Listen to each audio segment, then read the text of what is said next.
पापांकुश एकादशी हरे कृष्ण। ते पापांकुश एकादशी महिमा आम श्रवण करवा ध्यान दे शुणु।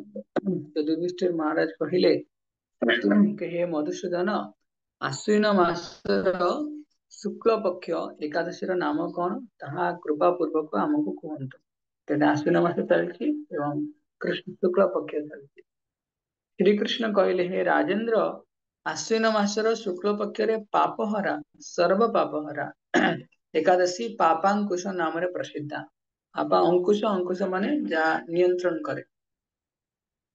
यही एकादशी रे सर्वाभिष्ट फल प्राप्ति निमित्त स्वर्ग मोक्षदाता श्री भगवान पद्मनाभंकर पूजा करिवे। तो अलग अलग जो एकादशी मान अछंती तो समस्त एकादशी रे भिन्न भिन्न प्रकार जो आराध्य देवता रहिले भगवान विष्णु केतळे वामन केतळे मधुसूदन केतळे एंदी कहले कि पद्मनाभ ओके सेवा करंती।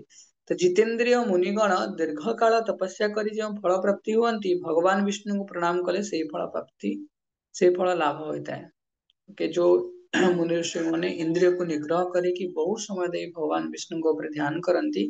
तो यही मासरे अर्थात यही तिथि रे यदि के भगवान श्री विष्णु सेवा करती प्रणाम करती से फल प्राप्त हो। मानव बहुत प्रकार पाप कार्य करी जदि जीवन शेष दशा पापहारी श्री हरिंकर शरणापन्न हुए ताले आउ नरक गति हेब नाय।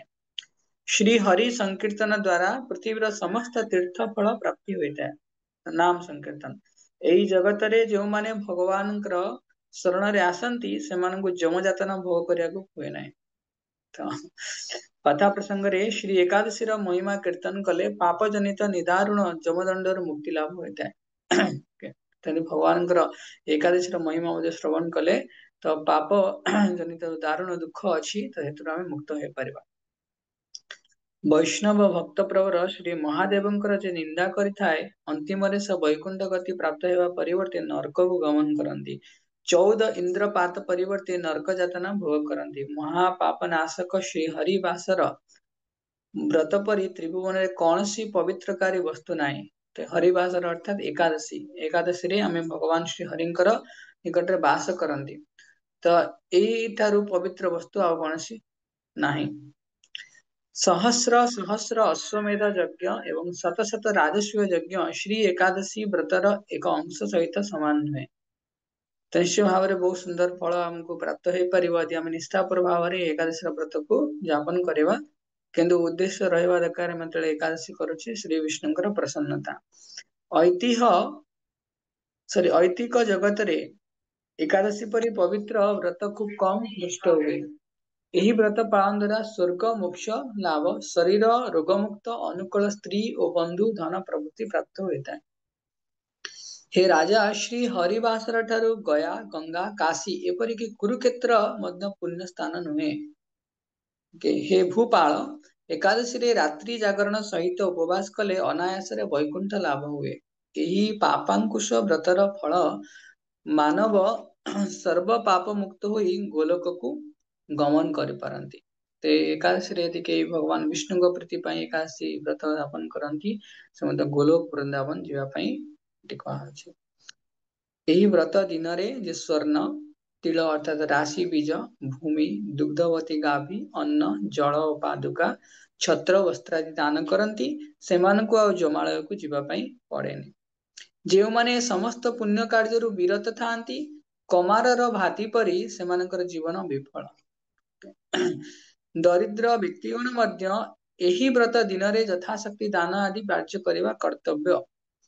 जो माने निष्ठार सहित ये व्रत पालन करेंगे से माने नरक जंत्रणा हाथरु मुक्त एवं उच्च वंशजात निरोग और दीर्घायु हेबे।